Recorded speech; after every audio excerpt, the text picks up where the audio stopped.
tanpa kita sadari ada kejadian-kejadian di sekeliling kita yang menghasilkan sesuatu yang keram. Anda pernah mendengar tentang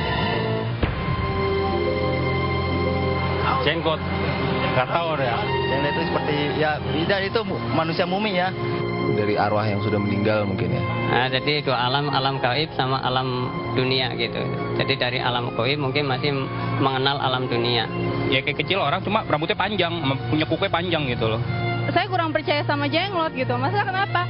Dia tuh berbentuk patung kecil yang nggak ada ininya gitu loh, nggak ada perubahannya gitu loh. Jadi patung kecil aja gitu loh. Jenggot saya nggak terlalu ini, itu kan karena baru ya. Jadi saya nggak terlalu paham benar, nggak pernah ini saya.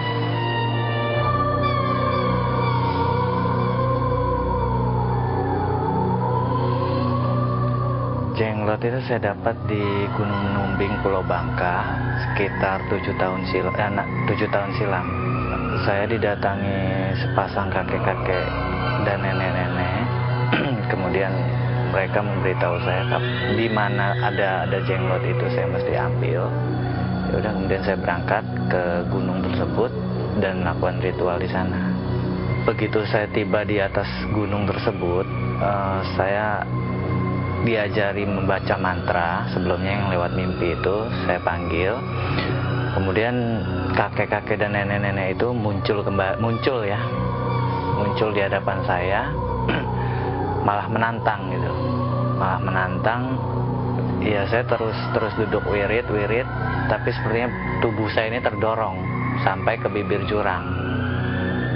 Pada saat itu kemudian ya saya nggak gentar, ya saya terus ngewirid, terus membaca ayat-ayat suci Al-Quran. Kemudian kakek nenek itu jadi asap dan tergeletaklah jenglot itu.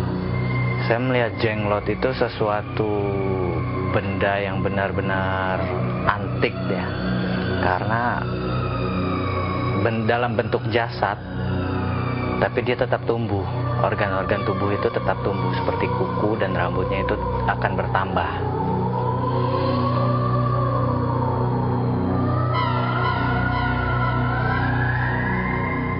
Ya alhamdulillah untuk kerezekian bertambah lancar ya.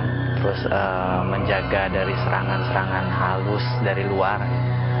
Ya misalkan ada seseorang yang mengirimkan guna-guna atau santet lah, itu jenglot itu biasanya akan bergetar, bergoyang. Konon, jenglot mempunyai kemampuan untuk menularkan kekuatannya kepada manusia. Kita seperti mempunyai kekebalan tersendiri bila berada di daerah pancaran energinya. Benarkah itu?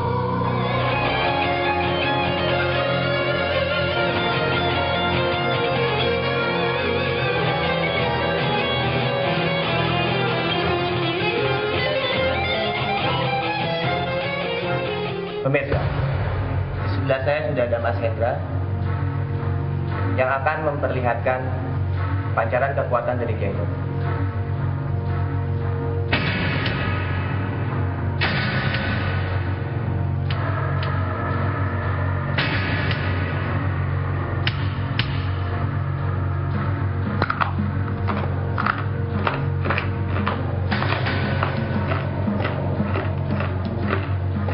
Interaksi dengan jenglot dilakukan dengan meminta izin terlebih dahulu pada penguasa setempat atau Mbau Rekso.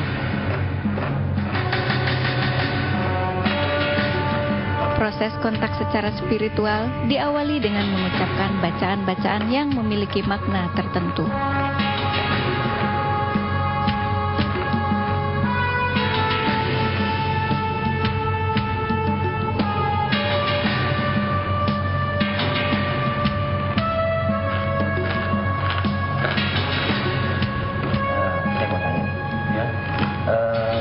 Pesan apa nih Mas Hendra waktu Anda memegang jenglot?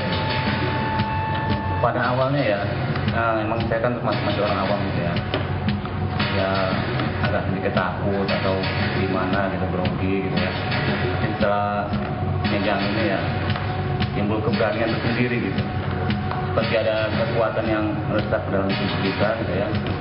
Jadi timbul keberanian kita untuk mencoba hal-hal yang mustahil gitu.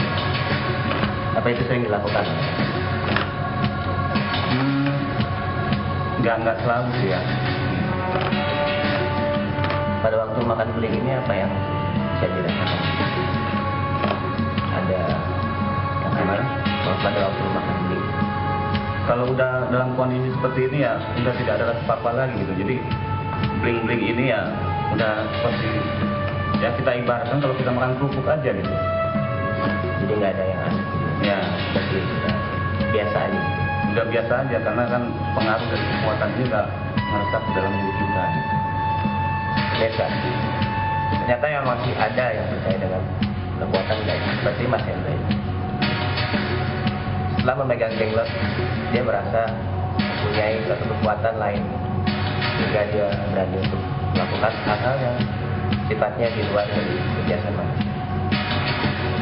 Percaya atau tidak, itu terserah. Saya sempat meriksa ada 4 jenglot, yang 2 yang asalnya dari manusia itu tidak berbulu, ukurannya kecil sekitar 10 sampai 15 cm begitu. Ada 2 lagi yang katanya dari monyet, keturunan monyet, itu cirinya adalah bulunya banyak semua, seluruh tubuhnya berbulu. Jadi ada 2 macam paling sedikit. Secara fisik dari luar itu terus terang kita tidak menemukan ciri seperti manusia karena bentuknya rada lain begitu ya. Ya, kukunya, bentuk tubuhnya segala macam. Sudah kita lakukan pemeriksaan ronsen juga. Pemeriksaan ronsen itu yang kita dapatkan ternyata itu adalah tidak mempunyai struktur seperti manusia karena tulang-tulangnya itu tidak mempunyai iga seperti tulang kepala segala macam, tapi mempunyai struktur yang seperti batang di tengah tubuhnya. Tapi yang ajaib itu ada di situ, pada akar rambutnya kita dapatkan itu akarnya adalah ada akar rambutnya. Jadi itu rasanya agak sulit tuh kalau itu adalah ditanam begitu ya. Tapi kemudian rambutnya sendiri kita analisis, kulitnya maupun sumsumnya, kita dapatkan ciri yang seperti rambut manusia. Kemudian kita juga sudah lakukan pemeriksaan DNA dari kulit daerah perut, itu diambil pada waktu itu di hadapan kita periksa dengan metode pemeriksaan DNA, diperbanyak dengan metode PCR, polymerase chain reaction. Itu adalah satu metode untuk memperbanyak DNA. Itu hasilnya itu keluar pita-pita DNA yang adalah pita DNA manusia. Untuk mendapatkan ketepatan sebaiknya kita ambil sampel dari dalam. Tapi pada waktu itu tidak memungkinkan karena yang punya jenglot itu mengatakan bahwa itu adalah makhluk hidup, jadi tidak bisa diotopsi begitu. Hasil dari pemeriksaan ini saya bisa katakan kesimpulannya itu jenglot itu barangkali kemungkinan besar itu adalah memang ada satu makhluk tetapi yang bukan termasuk kriteria yang kita kenal.